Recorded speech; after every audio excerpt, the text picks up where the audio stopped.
Welcome to the See Me After Class podcast. I'm your host, John Graham, and you're listening to episode... What fucking episode are we on? 8? Episode 8, okay? That's what you're listening to. Here we go. So, I've been in a shitty fucking mood all week. I have a draft of Being the Chief episode 7 done, but I'm not happy with it still. Like, what's there is shootable, but I just don't think the dialogue is quite sharp enough yet in all the areas. And so that's really been fucking with me, trying to get that right. Like, trying to get into the mindset to be able to do that right, because not all weeks are great. And in order to, like, do that job well, you know, actually sit down and, you know, really dive into a script, you basically have to block out all of life around you. And however long your writing session is, like, that's how long you block out life for, and you essentially just become those characters in your script. That's the only way to get the most, like, natural sounding, compelling dialogue. And I just haven't been able to do that lately. And so when I get like that, feeling like I can't fucking get a script done, I get really anxious and more depressed. So it's just this vicious fucking cycle where I just get more and more miserable. I'm miserable because I can't get anything done. And because I'm not getting anything done, it's making me more fucking miserable. And it's just that fucking thing back and forth. And so, you know, when I get like that, I like to, like, I have all this creative energy and it's not coming out in the script or anything else. So it's got to go somewhere. So I made this stupid fucking video the other day. It's this new little, like, mini-series where I basically just take the cutscenes from Halo 5 and I do the voices over. And so I'm like Master Chief and, you know, his other guys, his blue team members, and because they're all wearing helmets, that's how you can kind of get away with that, because you can't see any lips moving, so you can just say whatever the fuck you want. Just put your mouth in front of a glass or a cup, you know, like you're doing a Bane voice. Oh, yes! No one knew who I was till I put on the mask. And so I made that and put it out, and I think people thought it was pretty funny, but there's all these comments like, oh, John must have been so high when he made this. What was John thinking? Like, it's not that fucking crazy. Can't I just make a funny video? I thought it was funny. Why does this have to be, John goes off the rails because he made this fucking wacky video that's not Being the Chief? Can't you just enjoy a funny video when you fucking see it? Anyway, so not long after that, somebody fucking messages me on Twitter saying, hey, have you seen this? Posts a link to a video that YouTube uploaded, and YouTube is starting this new program called YouTube Heroes, which, I noticed, is strikingly similar to the fucking Tossers thing that I came up with for season 6 of Being the Chief. This, like, bullshit game police that fucking gets built by Microsoft, and they basically just recruit whoever, just like regular gamers, people, idiots, and give them all these fucking moderator privileges and let them do whatever. Basically trying to get the user base to police itself. And that's exactly what fucking YouTube's doing now.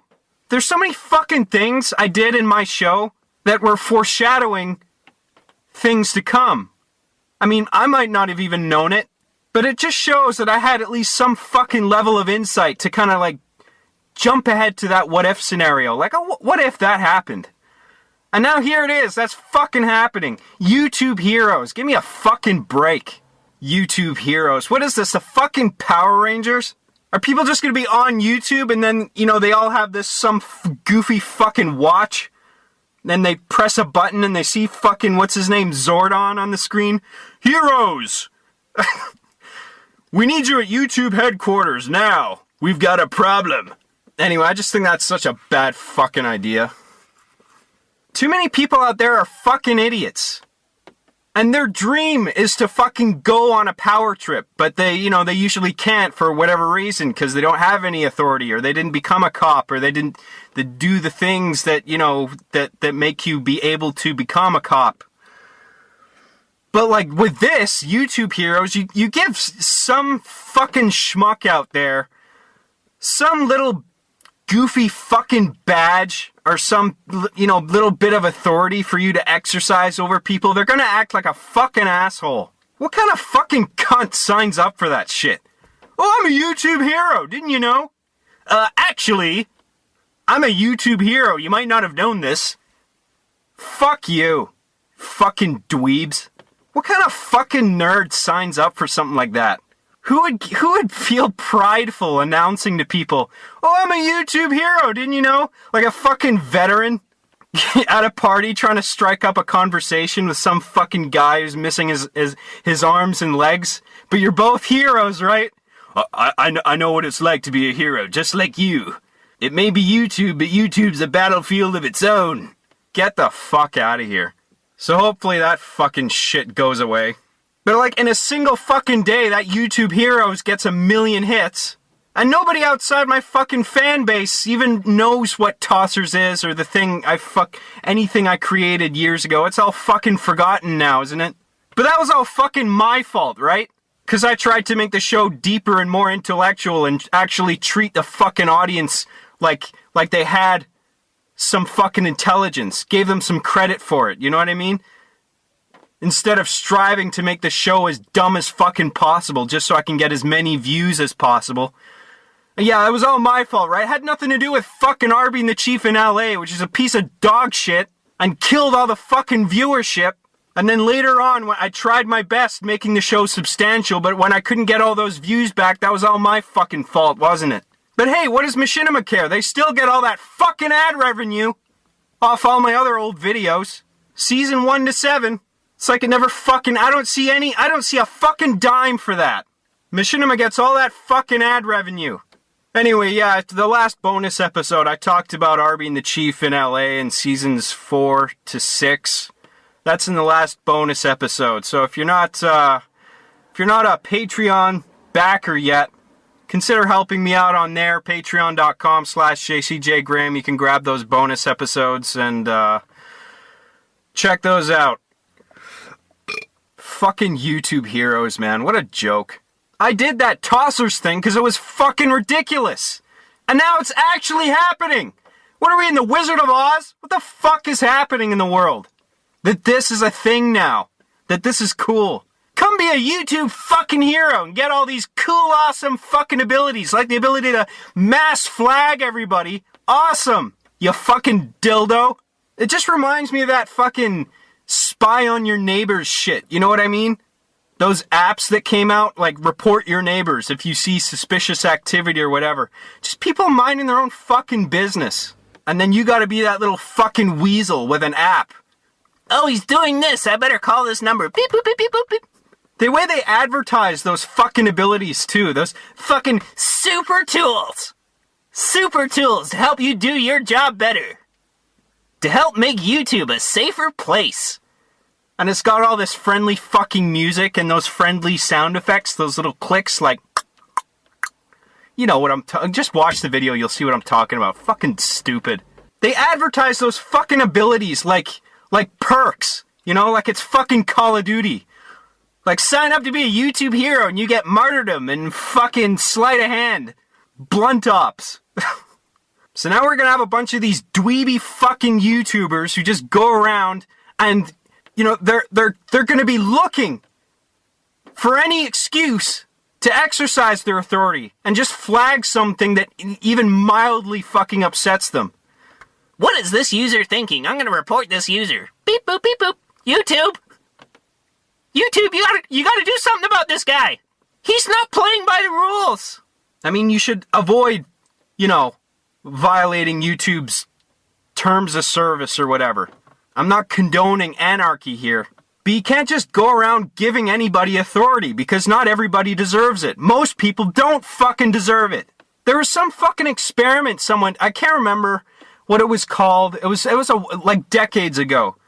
But it was some experiment where they rounded up a bunch of students and then I guess without really explaining to them what exactly the test was. Like I guess the students just knew they were a part of a test of some kind without really knowing, or maybe they didn't even realize it was a test at all, until maybe after the the experiment was conducted and the results were collected. But it was this like group of students that were rounded up, and basically some students played the roles of prisoners and some students played the roles of police officers, like prison wardens.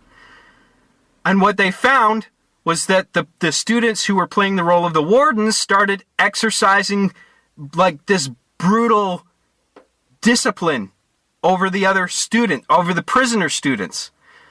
Like extreme psychological torture and physical abuse. Too many fucking people in the world are prone to being a fucking asshole if you just give them a little bit of authority. You can't just give anybody authority. The people who deserve authority, the people who you should give authority to, are like the people who have seen the worst of authority, who have been subjected to it, and know how powerful it is, and know that it shouldn't be fucking misused, who understand the importance of it and how it can turn people fucking evil. People who you know, have been kicked around a little bit by life. And you know, they know what everything's all about. You know what I mean? They have a general understanding of life. They understand bullshit. They have finely tuned bullshit detectors. But no, YouTube, for YouTube Heroes, is just gonna recruit anybody who has a fucking laptop at a pulse. Congratulations! I mean, as if tensions aren't already high with, like, real-life cops. And this, like, Black Lives Matter stuff. Which people have asked me to comment on. And, you know, to be honest, I've avoided it because I just don't feel smart enough on the subject. You know what I mean? It's just not my field. But I do remember seeing this one thing on the internet. It was like it was the police's attempt to get some like friendly credibility back.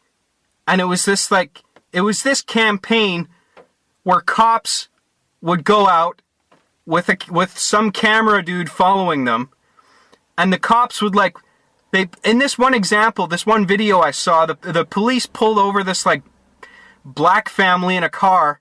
They pulled their car over. Cop comes up to their window. Can you roll the window down, please? Window goes down. Woman's just trying to get home or wherever the fuck. You know what I mean? She doesn't want to get pulled over. It can be a terrifying experience for anybody to get pulled over. Never mind like a black family. Like they have more of a reason to be, you know, apprehensive about getting pulled over than most people, you know? And I'm not trying to be fucking racist, okay? I'm just saying, you know what I mean? Blacks don't like cops, right? That's not a racist thing to say. I'm sure they would prefer not to get fucking pulled over, just like anybody else. But these cops pull over this family anyway, and the woman's like, what's the problem, officer? Did I do something wrong? And the cop's like, kind of like, being a little theatrical about it, like not saying right away what his reasoning is for pulling the family over. And then he eventually reveals it. Like, he's so fucking dramatic about it. It's like, the cop's like, he says, you know the reason I pulled you over today? It's because you were driving without these cones of ice cream. And him and his buddy pull out these fucking ice cream cones and hand them to the black woman driving, and whoever was in the passenger seat, I can't remember, back seat, maybe, I don't know how many ice cream cones they had, but it was just the fucking idea of them pulling over, like black or not, how fucking pissed off would you be to like get pulled over by the police? You see the fucking sirens going off, you know, flashing in your rearview mirror, and you're like, oh fuck. Maybe you're like a new driver who's never been fucking pulled over in your life before. Oh shit, what did I do something wrong? Oh god, I've never been pulled over, what am I doing? So you pull over to the side of the road, and a cop comes up to you, asks you to put your window down, speaks in this like grave, low fucking voice, like, yo, you might have done something wrong, oh here it comes, drum roll. What's gonna happen? Well, I'll tell you, sir, why we pulled you over. We pulled you over because you were driving without these 2 free tickets to Denny's. Who's hungry? Come on, Grand Slam is on us. Go grab a bite to eat. Fuck off, man. This is how you go about, like, people thinking you guys are cool again? And I don't hate cops, alright? Cops have a hard fucking job. But it's a very uneasy situation. It's part of the reason why I've been staying away from it, because like whatever input I have is just going to sound fucking retarded and I should just shut up, you know what I mean? But this is one thing where I thought, like, wow, this is bullshit. You're gonna pull over people for this? Like, that's a traumatizing thing to just get pulled over. Never mind the fact, like, especially if you didn't do anything wrong. So then if you get pulled over, you see the sirens, you're like, oh fuck, what happened? Like, you'd be even more anxious. Like, at least if you did something wrong and you saw the cops trying to pull you over, you'd be like, fuck, okay, I guess I deserve this, I understand. But if you didn't do anything wrong, you're just like, oh, you're more prone to panicking. And I can't guarantee that I would have reacted, like if I was in that situation, that I would have reacted as happily as that family did. I mean, maybe they were just faking smiles, you know what I mean? It's just like, yeah, I'll just slap a fucking smile on my face until you fuck off and I can go the fuck home. Thanks, officer. Stick your fucking ice cream up your ass. This isn't the way to fucking go about it. Are you kidding me? Anyway, hey, here's another story. I was out of town for a little while a few weeks ago, and I was with my mom, and we went out for lunch one day to a casino that's local to where she lives. And so we go to this casino. We walk through the front doors. I'm trailing a little bit behind. My mom's walking ahead, and this girl is near the entrance, and she's there like checking IDs. So me and my mom approach the girl, and she sees my mom, and then she sees me, and then looks back at my mom and says, I'm gonna have to check his ID. Like, first of all, I'm right here. Why don't you fucking address me? You know what I mean? I want to see your ID.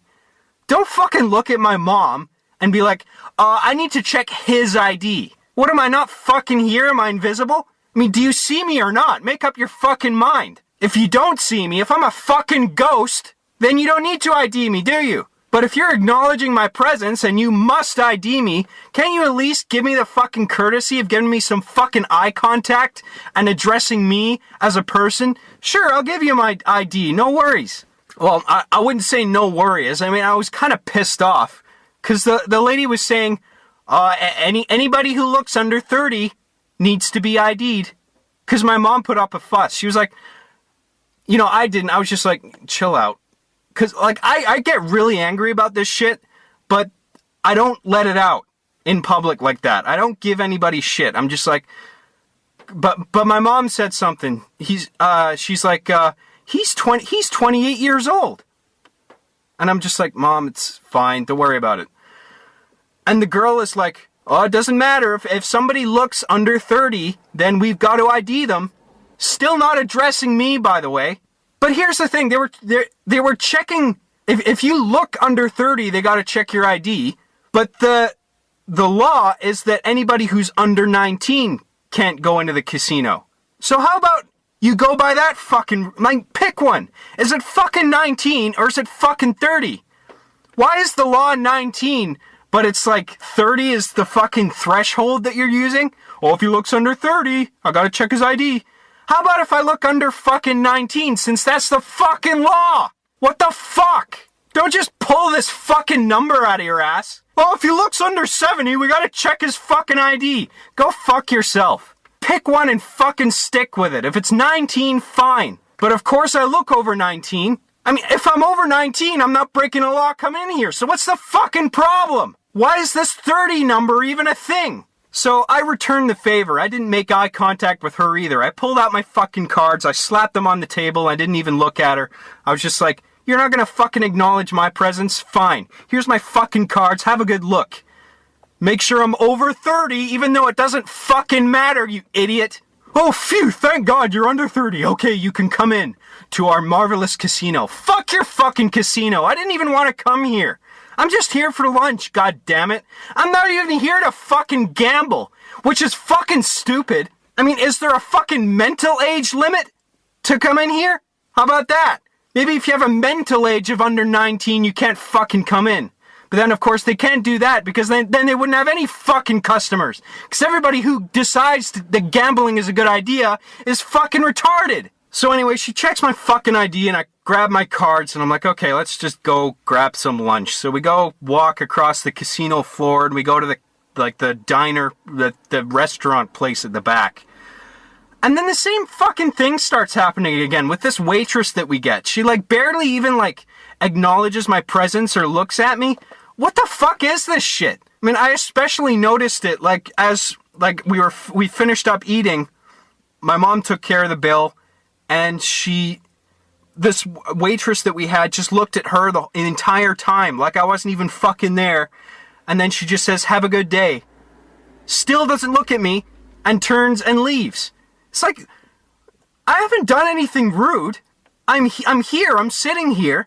Can you just fucking throw a glance my way and be like, "Have a good day, guys," and then turn and leave? Well, you can only address her because she's the one paying the fucking bill. She's the only one giving you money right now. So that means that's the only person that you can fucking acknowledge. Go fuck yourself. What am I, a fucking ghost? Is this the fucking Sixth Sense?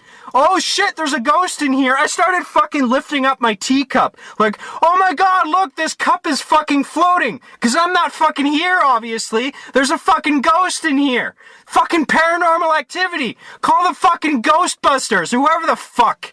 Some fucking ghost team. Get a fucking priest in here. Oh, there's some malevolent spirits in this fucking casino. I can feel them. What's that fucking machine that they use in Ghostbusters with the little prongs that come out?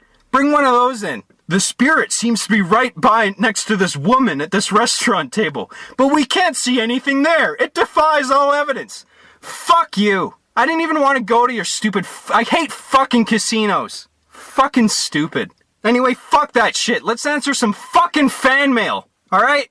It's time for fan mail. Here we go, god damn it. Here's one from Cian, C-I-A-N. I'm not sure how you pronounce that. How did Arby get back in?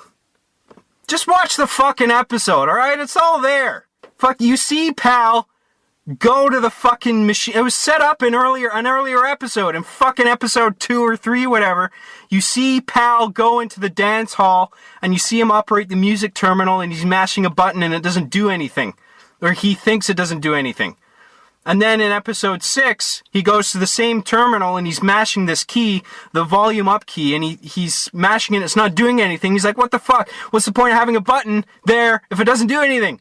And then, abruptly, from the dance hall scene, it cuts to this fucking scene in the control deck where the camera's looking down and you see the fucking screen in the distance, one that was previously fucking introduced in that same fucking episode. You see that screen there, and you see that along with Pal's button presses in the other fucking room, you see this screen, the fucking doors all locked, window flashing from red to green. It was introduced as red, locked earlier in the fucking episode, and then you see it on this screen flashing from red to green, and then it cuts abruptly back to the dance hall. So that right there is a clue to make you, snap to attention and be like, oh, what the fuck was that?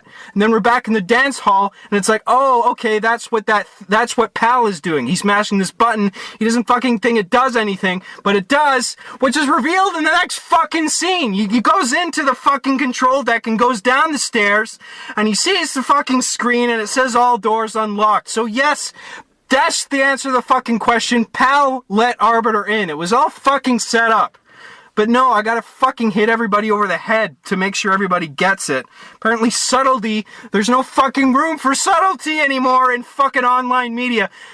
Holy shit, I'm losing my fucking voice. God damn it. Look, CN sign, however you pronounce it, I'm not pissed off at you, alright? I'm just trying to keep this energy up, because I am fucking pissed off. Not at you, but just other shit in general. And, I'm trying to keep up this energy for the podcast. Alright, here's one from Basil. Good day. I am Basil. I contacted you concerning the fund 5.2 million. Oh, fuck you, $5.2 million. Go suck a dick. What are you, fucking some Nigerian prince? Yeah, I'll be right over there, you cocksucker. Hey, John, I have an idea for the show. You should talk about how you got the idea for creating Arby and the Chief, or at least the storyline when it reached season 5. I don't know if you've done that already for non-backers, but I hope you can reply. It's for non-backers. I mean, the bonus episodes are there if you want to fucking listen to them. That's where I talk about the show. But I mean, there might be a few non-backer episodes where I talk about it, okay? Here's one from Goofy Terminator. Hey, John, I need your advice. I think I'm going through existential depression. I feel like I am completely useless.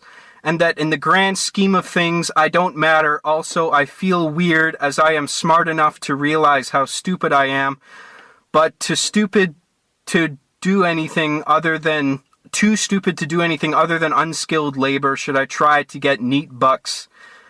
Neat bucks? What the fuck is that? Or just kill myself? What should I do with my sad excuse of a life? Well, here's the first fucking clue, alright? Stop with these self-defeating thoughts, because you're fucking shooting yourself in the foot right there. Okay? You gotta start thinking better about yourself. And I've been here, man. I used to be this guy who constantly said, fuck me, I'm an asshole. I'm never gonna fucking amount to anything. Because I was like you. I felt like I was unskilled. You know, I felt like the idea of ever having a fucking 9-to-5 job did and still fucking mortifies me. I fucking hate the idea of that. Fucking, you know, rotting away in some fucking cubicle under fluorescent lights so I can check out at 5 o'clock sharp every day and go home to my fucking wife or whatever. Hey, honey, I'm home. That just doesn't seem like fucking me. I hated the idea of having a regular job, and I felt so fucking inadequate because, you know, it feels like, you know, if you're an artist or a comedian or something, there's this kind of sense that you're just fucking around, you know what I mean? Like, you're not a real man if you don't work in a fucking trade, you know what I mean? And you're not, like, building shit, or if you're not in construction, or, you know, working on film sets, which I did, and it fucking sucks dick. And there's so many fucking, you're surrounded by so many fucking people with ego problems. God damn it, fuck that shit. So I decided a while ago, like, I don't want to work in retail. I don't want to work in food. I don't want to have this, like, 9-to-5 job. I wish I could be a stand-up comedian, but I'm too much of a fucking coward because I have stage fright.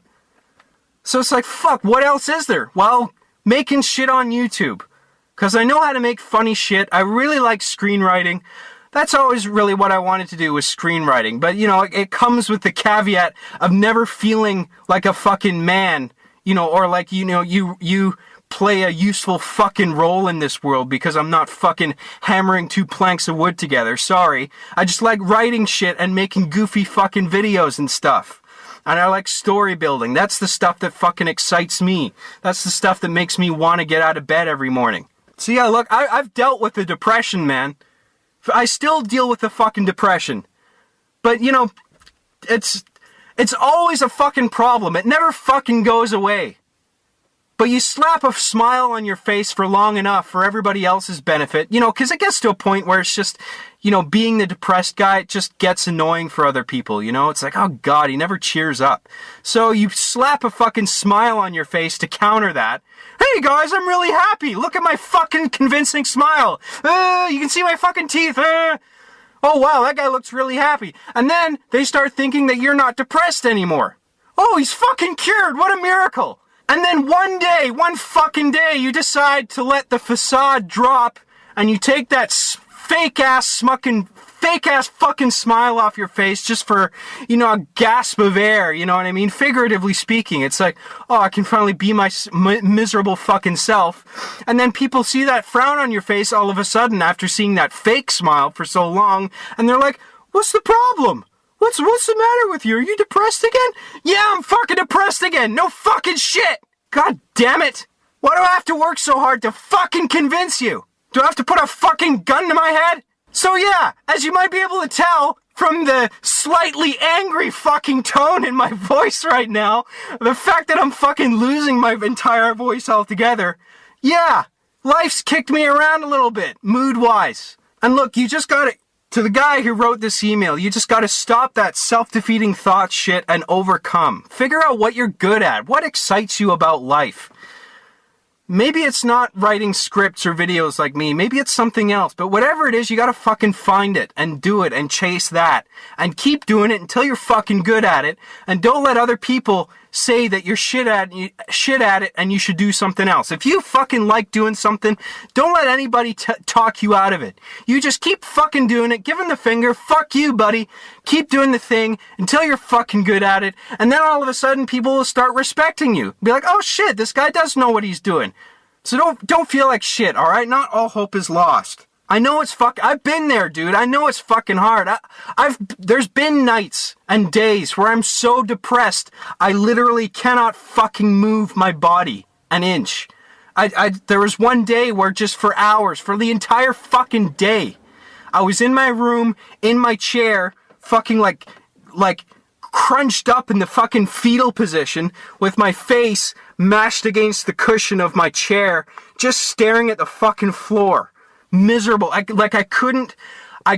It sounds like I'm fucking making this shit up, and it's like, why don't you just fucking move? It's not that fucking hard.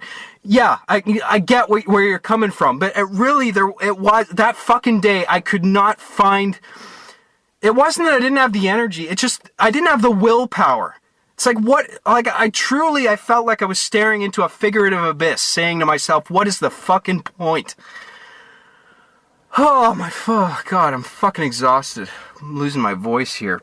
But look, I've been there, man. It fucking sucks. And just don't let yourself get to that point. Get out from under that fucking thumb of depression and figure out what fucking excites you in life and be good at it. You know what I mean? And whatever the case, just don't fucking kill yourself. Stick around. You've only got one life. Try to make something out of it. Find out what you're good at, what makes you happy, what makes you fucking smile, and just do that thing. And know that a lot of people are in your fucking position. A lot of people like me are fucking miserable and just finding any fucking way, anything that'll give them a fucking endorphin rush to fucking... That's why people have fucking offensive senses of humor. Like people like me who are fucking miserable fucks will look around and just look for humor in fucking anything, even the darkest places, and learn to laugh somehow, to learn to draw fucking comedy out of it. So yeah, that's some advice I would give you, is to learn to laugh at life. The absurdity of it, you know what I mean? And recognize that it's absurd, but also recognize that we're all in this together, you know what I mean? As a species. Really, at the end of the day, we're all in the same fucking boat. So just don't let it get to you, alright? And don't fucking kill yourself. This one's from Beau Bernard. The less you do, the... Oh, don't fucking tell me. Hi, did you know that most people are too busy earning a living to make any money? If you begin to think about it, you'd realize that it's true. Personally, I used to work hard, 16 hours a day, 7 days a week. And the weird thing, I don't know why I'm fucking entertaining this. It's fucking obvious just from the subject line that it's a fucking spam mail. Why do I get this shit? God damn it. I only started generating real income when I started doing less. A lot less. Thanks to this highly unusual resource that I'm about to share with you. There it is, the fucking keywords. Unusual resource. Yeah. Before that, it was fucking this one weird old trick. You know what I mean? That you'd see on those fucking ads online. This old weird fucking thing that you would never in a million years think would be the solution to all your fucking problems, but guess what it is? Oh my God. Fuck you. Next email. Fucking cocksuckers. This one's from Cameron. Hey John, love the show. Sorry if this question gets lengthy. Oh Christ. Everyone knows you make content some consider quote unquote offensive. I guess. I don't know. I've noticed that there have been a lot of cases in which media is censored or removed by individuals that find it remotely offensive. Examples. An X-Men Apocalypse poster was taken down because Apocalypse was choking Mystique. Oh yeah, I remember that. Another case would be the big thing on like swearing or covering controversial topics. There are more examples. I find this worrisome because it does seem to be becoming frequent. Single people are able to censor art and media because they alone deem it insensitive. Oh, he just means individuals, okay. It's all so childish and each incident acts as a precedent for the next. I think that if this trend continues, it could lead to serious freedom of speech issues. I would like to know your thoughts.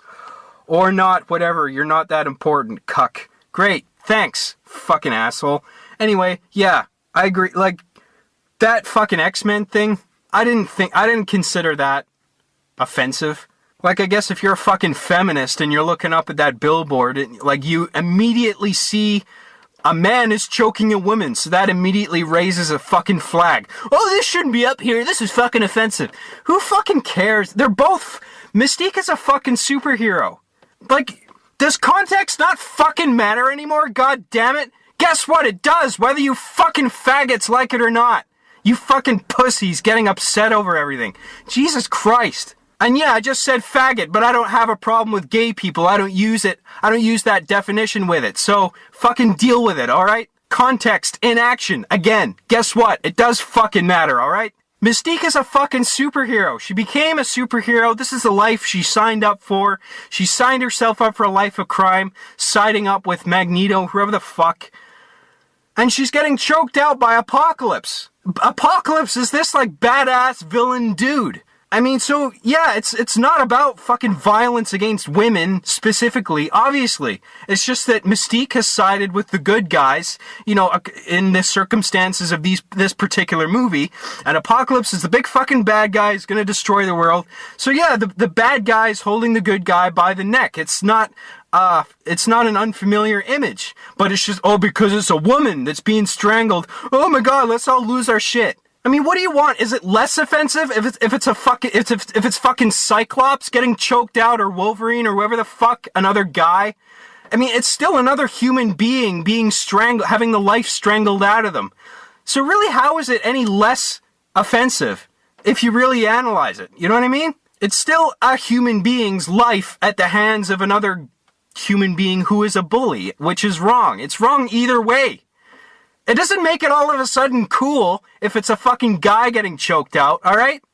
It's unpleasant either way. But you can't show a girl getting choked out, is that it? Should we just have a big billboard with Mystique and fucking Jean Grey having a pillow fight? X-Men Apocalypse! The feathers fly this summer! Fuck off. Who cares? God damn it. Aren't there more fucking important things to argue about than this bullshit? Jesus Christ. Alright, here's another email. This email is from Drew. Hey John, I'm not sure if you're still answering these questions, but I might as well try at least anyway. I'm a real fan of the podcast. It's nice to know I wasn't the only person on earth that didn't like the public school system. Yeah, fuck it. Bunch of fucking psychotic assholes. It's like that fucking YouTube Heroes thing again. These fucking people who are teachers that I had as teachers who should not have been given that fucking authority because they're fucked up in the head. And I guess they managed to fucking hide it enough through all the fucking interviews and psychological profiling, which there probably wasn't a lot of. But you know, they hid it just the right amount, you know what I mean? Until they were fucking in the classroom and then fucking they could just run amok. Fuck the school system. Anyway, I also like Arby and the Chief. I discovered it last winter break and proceeded to binge watch the entire series up to its current episode for like 2 weeks straight. I also respect you for realizing your vision without compromise. They just don't make shit like that in film that much at all. That dark, I mean. Thanks, man, I appreciate it. At least someone fucking appreciates it. Unlike fucking Machinima, who would be happy if I was fucking making beheading videos in my bedroom as long as it got a fucking million views each, right? Fuck you. So I actually do have a question. Why haven't you expressed your opinion on Halo 5 in Season 8 yet? Why didn't you put it with the only games on the ship? Why is my opinion of Halo 5 so fucking important? Who cares? Personally, I think it belongs there. You stated your opinion on all the other games, even 4, and how the characters like or dislike the games in the show. Also, I guess, what do you think of the current state of Halo in general? Also, I can't help but notice all the 2001 references in Season 8. I like that movie personally, but it was at least half because it is kind of funny how bad the effects are and certain things like that compared to what we have today. The other half is probably why you like it, but I could never figure out the end. Do you know what the end really means? Lol, but seriously. So I guess that's it for now. Keep up the good work and shit. Fuck, I'm supposed to answer what the fuck 2001 means in a response to an email? I don't think I have enough time to explain what the fuck 2001 means. And I don't even think it's my position anyway. Why is it my position to say, oh, this movie means this thing? 2001 can mean a lot of things for a lot of different people. What it essentially symbolizes in a nutshell is, like, it follows the evolution of the human species literally from the dawn of man to the space age and then it follows one particular astronaut on his journey to discover the unattainable. That's really what the movie, I think, is about for me. Is an individual achieving the impossible across the reaches and depths of space. You know what I mean? Distance is no obstacle. Somehow, through our technology, we managed to get this one guy, across the universe and beyond, literally. And through the fucking Stargate. And it doesn't have to be a literal interpretation. I mean, David Bowman's discovery of the monolith and going through the Stargate and alien planets and all that can just be interpreted as a metaphor for some kind of enlightenment, in regard to a multitude of things. It doesn't have to be specifically about, a journey through space. It represents transcendence and that can be a metaphor for so many fucking things. But that's one of the reasons I like that movie so much, is because there's no other movie like it that has the kind of scope that movie does. It goes from the dawn of man to like a sci-fi movie, and then like to the far reaches of space, and then beyond that to like shit that is so fucked up and unfamiliar and uncanny. It's like, oh my god, what the fuck am I seeing? Like, a modern action movie wouldn't be able to do it like that movie 2001 did, that treated that sense of discovery with a certain subtlety, and the way the images were cut and what was done to the images, and the shock and unfamiliarity and subtlety of going from a space environment to a bedroom environment at the very end. I don't want to spoil it for people. Just go watch it if you haven't seen it. It's a great fucking movie. And if you think it's boring, fuck you. But anyway, about Halo 5, look, I've seen a bunch of videos on the web, people complaining about Halo 5, about, the storytelling, the story was very bad. It was just very objectively bad. I'm like, oh, right, okay, what are you fucking basing that on? Are you a fucking established author or something? But I get it, fine, you had a problem with it, but I don't know, there seems to be a lot of fucking hate for it, and look, I'm not a big fan of it. I'm not a big fan of Halo 5's story. I fucking hate how Chief was sidelined most of the time.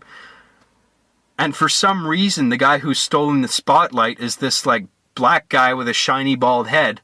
Like, ooh, who cares? And I'm not saying he's not worth caring about because he's black, alright, obviously. It's because he's just not an interesting character to me. I don't give a fuck what color, skin, or genitals a character has. I just want an interesting fucking character. And that just wasn't that. So the whole time I'm playing as Locke, I'm like, when the fuck can I play as Chief again? What the fuck is this? So yeah, that pissed me off. But, I mean, I sound angry about it right now, but that didn't really piss me off as much as it seemed to piss off so many other people. Because essentially it's just a fucking Halo game, and the Halo gameplay was there, and it was pretty sharp. I mean, I thought the game played pretty well, and the multiplayer component was pretty cool. I didn't play much of it, but it seemed pretty cool from what I played. So I don't know, I just don't really have a hair up my ass about it as much as other people seem to. But anyway, thanks for your email. And like the other guy, I'm not pissed off at you, alright? I'm just fucking pissed off in general. Alright, here's another one. From Henry. Hey dude, great new podcast. Thanks, buddy. It's super inspiring that in doing everything yourself, you've had to develop a huge repertoire of production skills. In the classical music world, the great teachers, conductors, artists are I can't even fucking talk. Artists are generally people who have experience doing all sorts of different things at a high level. 99% of the time, conductors start out as performers, but also they've all done the unsexy, dirty work too at some point or other. Super exciting to think about where your skills will lead you in the future. Would love to see Polyfrost on air. You're obviously eminently qualified to make that happen. Thanks, buddy. That means a lot. I really appreciate that. Also, ever since learning about the animation industry from your D-Laz interviews, I haven't been able to see cartoons in the same light, even something as otherwise positive as Steven Universe. Really harrowing stuff. I know, right? I'm been the same fucking way. Like, there's cartoons I watch that I love, but then I hear about, like, what the fucking animation staff went through to get it on the air, and it just kind of sours the whole fucking thing, you know what I mean? It's like, oh god, I wanted to enjoy this movie, but there's so much like suffering behind it. So immediately fucking sours it. But yeah, man, it's fucking upsetting. And I want to get an animated for a long time, my dream is to get like an animated series going, to be a showrunner on like an animated series. And now it's like fucking, I feel like my heart's just dropped into the pit of my stomach, because the thought that, oh god, if I ever do end up running, I'm not saying I fucking ever will. I mean, maybe I won't fucking go anywhere. But if my dreams happen to come fucking true, and I happen to be show running, a cartoon, it's like, oh, like, now I'm gonna have an animation staff who gets fucking shit on. But it's like, but it's okay for me because I don't see that part of it, so it's cool for that to happen, right?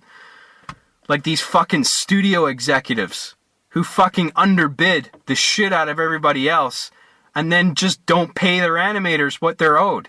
And then they say, oh, sorry, we don't have the production budget to pay to make sure you can pay your fucking bills this month. Well, sorry, I don't know what to tell you fucking faggots. You should have asked for more fucking money and shouldn't have underbid us. Or at least maybe pocketed a little less so you didn't have, so maybe only go to France for fucking 2 weeks instead of 3, you fucking cunts. Anyway, thanks for your email, Henry, I appreciate it. Alright, I think I'm gonna fucking it's a good place to end the fucking podcast. So, alright, thanks for listening to the See Me After Class podcast. I hope you fucking enjoyed it. Go to my fucking website, imaginativelogo.com. You can check out my show there. You can support me on Patreon, patreon.com/jcjgraham. It really fucking helps. I'm not kidding. So go ahead and do that. You can grab the bonus episodes of the podcast that way too. You can check out my SoundCloud account. Not only do I do podcast episodes, but I'm producing like music and like kind of new retro wave synth stuff for RB and the Chief, which I love doing that. It's a great fucking really fun hobby of mine that I'm really addicted to. I just love making music, and I release tracks on there every now and again. And RB and the Chief, the soundtrack, has already got a huge fucking library, so check that out. And if you've got an email for the podcast, you can send that to afterclasspodcast@gmail.com, and I'll answer your questions, or if you've got topic ideas you want to pitch, I'll consider them. Follow me on Twitter at JCJGraham, and you can go to my Facebook page at facebook.com/JCJGraham. Thanks for listening, and go fuck yourself. I'll see you next time.